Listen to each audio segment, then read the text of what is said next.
on the platform and we can't get there in time. Technology won't do it alone. We have to have a change in consciousness. We've got to move from geopolitical consciousness to biosphere consciousness, and we got to do it in less than one generation to give us the passion, the commitment, and the understanding of the narrative. I'm guardedly hopeful, not more than that. And the reason I'm guardedly hopeful is the kids are learning that the biosphere is their indivisible community. The sheath from the stratosphere to the oceans, where geochemical and living processes interact in loops we can't even understand, but they maintain life on this little oasis.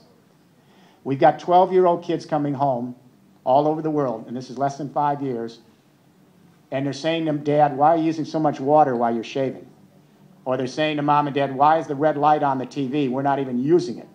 Why do we have 2 cars? We could car share." This is the one I like. We got a lot of kids coming home. They're saying, "Where did this hamburger come from? Did it come from a rainforest? Did they have to destroy the tree canopy for 4 inches of topsoil for 4 years for the cow? And what happened to all the plant and animal life when the tree canopy was destroyed? Did they go extinct? And if there's no tree canopy, then there's no sink to absorb industrial CO2. The kids get this. Therefore, a farmer's getting floods and droughts and can't feed their family because of the hamburger on my plate.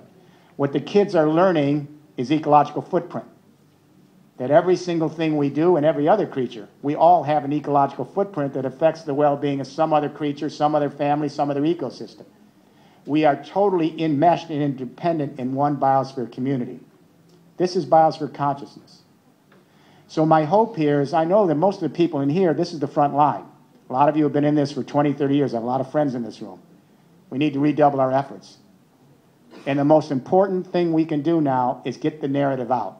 In fact, let me go to the think tank to finish. In the think tank yesterday, one of the first things they came up is, we got to move this narrative. Everyone under 40, when they hear about a third industrial revolution, they say, we can do this. We actually know we can do this.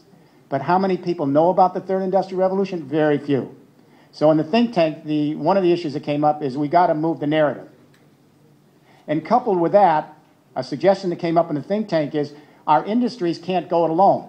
The small and medium-sized businesses, the large companies, the producer co-ops, and the industries can't go alone. So you've got to bring together all the industries to create a transparent public force that can begin to mobilize public opinion for this third industrial revolution infrastructure. That means bring together your renewable energy industries, your construction companies, your electronics, your IT, your logistics, your transport, your small and medium and large companies, your co-ops, and together began to move the narrative in the business community.